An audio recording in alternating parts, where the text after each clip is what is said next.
Hello student, आज के tutorial का टॉपिक है restoring the world trade organisations crown jewel. इसको आप कनेक्ट कर पाएंगे GS3 इंडियन इकोनॉमी। इसमें मेजरली जो ऑर्गेनाइजेशन है उससे आज के एडिटोरियल के एनालिसिस को आप कनेक्ट कर पाएंगे। आते हैं एडिटोरियल पर। जून 2022 में जो मेंबर कंट्रीज थे WTO वर्ल्ड ट्रेड ऑर्गेनाइजेशन की, उन्होंने कोशिश करके फेस सेविंग डील किया। इंडिया ने उसमें एक अच्छा रोल अदा किया जेनेवा मिनिस्ट्रियल कॉन्फ्रेंस में, और इस तरह से जो लोगों का भरोसा है ट्रेड मल्टीलैटरलिज्म में वो जिंदा रहा। मल्टीलैटरलिज्म का मतलब होता है जिसमें मोर देन 2 कंट्रीज इन्वॉल्व होती हैं, उसको मल्टीलैटरल कहते हैं। बायलैटरल में बिटवीन 2 कंट्रीज कोई भी अग्रीमेंट होता है या कोई ट्रेड होता है या कोई रिलेशन है। इम्पॉर्टेंट पार्ट इसका ये है कि WTO का जो डिस्प्यूट सेटलमेंट सिस्टम है DSS, इसको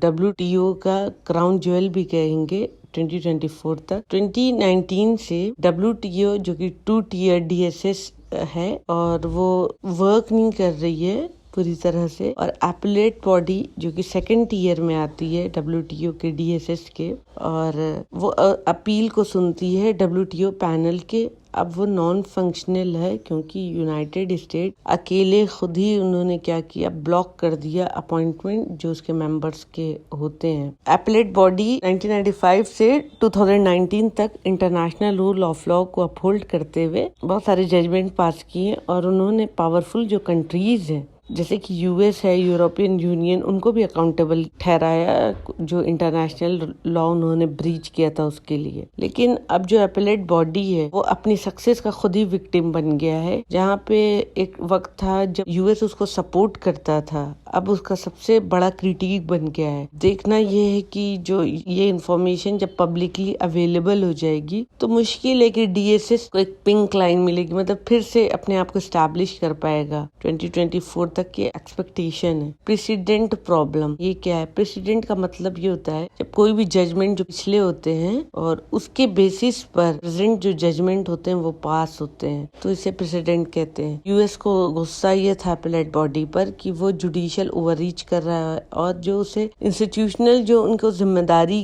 दी गई है उसको वो एक्सीड कर रहा है। और US ने कहा तक एपेलेट बॉडी के रोल को पूरी तरीके से डिफाइन नहीं किया जाएगा, ये कोई भी जजमेंट पास नहीं करेंगे। और ये एक मेजर प्रॉब्लम है US ने आइडेंटिफाई किया है एपेलेट बॉडी की, जो कॉन्ट्ररी है जो टेक्स्ट है WTO डिस्प्यूट सेटलमेंट अंडरस्टैंडिंग के, जिसमें कोई भी बाइंडिंग जो प्रेसिडेंट होते हैं अपने डिसीजंस में। US ने आइडेंटिफाई की एपेलेट बॉडी की जो कॉन्ट्ररी वर्क कर रही है WTO के जो डिस्प्यूट सेटलमेंट अंडरस्टैंडिंग जो टेक्स्ट है, जिसमें डिफाइन किया गया है कि वो किसी भी तरीके के बाइंडिंग प्रेसिडेंट नहीं देंगे अपने डिसीजन में, और वो अब इस तरह के डिसीजंस दे रहे हैं। और ये एक वेल एस्टेब्लिश्ड है कि किसी भी तरीके का रूल नहीं है स्टेड डिसाइसिस का। इसका मतलब होता है कि कोई भी रूल प्रीवियस जजमेंट के बेसिस पे इंटरनेशनल लॉ के नहीं दिया जाएगा। WTO का जो DSU है वो क्लियर कर दिया उन्होंने आर्टिकल 3.2 में, और कहा कि रेड बॉडी की जो रूलिंग है वो ना ही ऐड करेगी और ना ही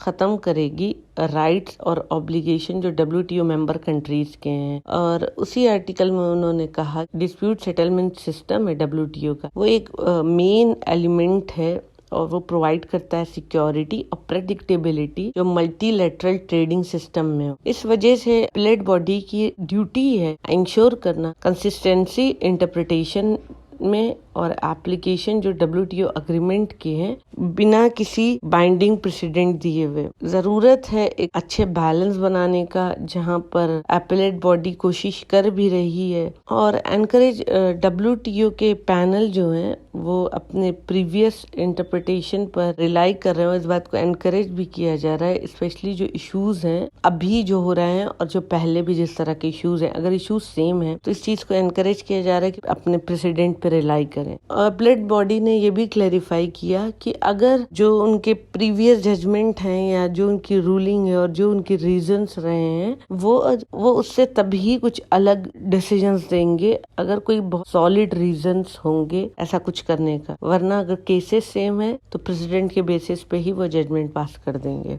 अपीलेट बॉडी आर्ग्यूमेंट है, इसका क्लियर मतलब यही हो गया कि वो एक सिस्टम फॉलो करेगी जहाँ पे वो प्रेसिडेंट के बेसिस पे जजमेंट पास करेगी। ऐसा जेम्स बैकस और साइमन लेस्टर आर्ग्यू करे। अपीलेट बॉडी अकेले की ऐसी इंटरनेशनल कोर्ट नहीं है जो प्रीवियस अपने डिसीजंस को फॉलो कर रही है। और भी अगर इंटरनेशनल कोर्ट को देखें, जैसे कि international court of justice, international tribunal for the law of the sea, ये सारे कोर्ट्स भी अपने प्रीवियस डिसीजंस को फॉलो करते हैं। अगर वैलिड रीजन है कुछ और डिसीजन देने का तभी वो इससे कुछ अलग जाते हैं। किसी भी रेट पर जो प्रपोज WTO मेंबर कंट्रीज हैं वो अडॉप्ट कर सकते हैं कि स्टेटमेंट जहाँ पे अपीलेट बॉडी जो रूलिंग है वो किसी भी तरीके का प्रेसिडेंट को फॉलो नहीं करे, लेकिन ये भी कबूल नहीं होगा, इससे भी खुश नहीं होगा US. Dejudicialization of trade multilateralism.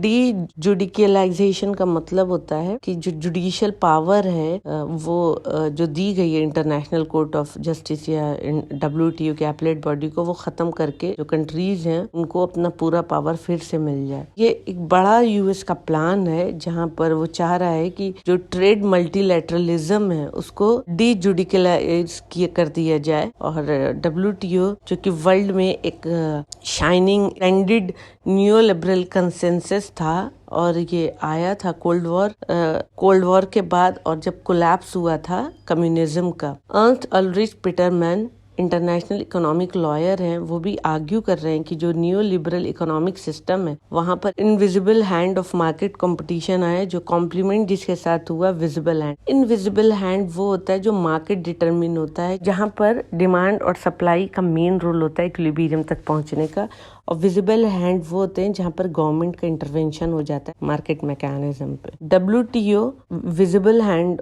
Of law है जो रेगुलेट कर रहा है ग्लोबल ट्रेड को। ये पीरियड जो WTO कर रहा है वो सिर्फ लीगलाइजेशन ऑफ इंटरनेशनल रिलेशन ही नहीं बल्कि जुडिकलाइजेशन ने भी देखा, जहां पर इंटरनेशनल कोर्ट्स के एक्सपेंशन हुए, ट्राइब्यूनल के जो डोमिनेट किए डिसीजन मेकिंग नेशनल एक्टर की जगह पर international organisations, international court of justice ने डिसीजन मेकिंग को डोमिनेट किया। कह सकते हैं कि कहीं ना कहीं सॉवरेनिटी ऑफ नेशन जो है वो कम हुई और जो उनका कंट्रोल है क्रिटिकल डिसीजन मेकिंग में वो भी कम हुआ। तो डी जुडिकलाइजेशन जो है डेनियल एबेब और टॉम गिन्सबर्ग इसको डिफाइन करते हैं एक रिवर्स फिनोमेना, जहां पर कंट्रीज इंटरनेशनल कोर्ट को कमजोर करके अपने डिसीजन मेकिंग पावर को वापस लेना चाहती है। और जो इमर्जिंग जियो इकोनॉमिक चैलेंजेस हैं, जो बढ़ती हुई चाइना की वजह से आने वाला है और आ ही रहा है, तो यूएस चाहता है कि वो अपने पूरे पावर को यूज कर सके ट्रेड पॉलिसीज में। जो भी इसकी हर्डल आ रहे हैं अपीलेट बॉडी की जुडिशियल रिव्यू से वो सब खत्म कर दे। डी जुडिकलाइजेशन को कंफ्यूज होने की जरूरत नहीं है कि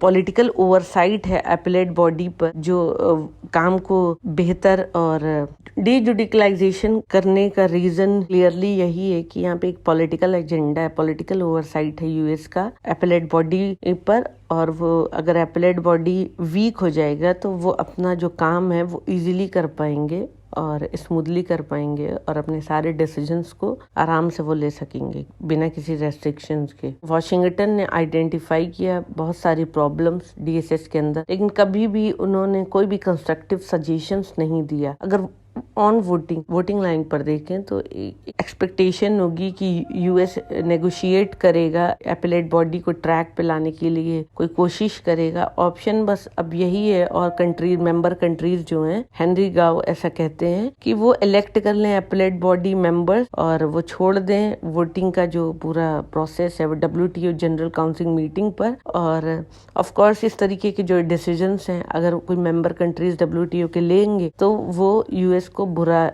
और तो ये डिसीजंस यूएस को बुरा लगेगा। क्या कंट्रीज राजी हैं इस तरीके का डिसीजन लेने के लिए? तो कहीं ना कहीं क्योंकि ये इस तरीके के डिसीजन यूएस को हर्ट करेगा। तो ये था आज का एडिटोरियल का analysis. Thank you for watching my video. Please share, like and subscribe.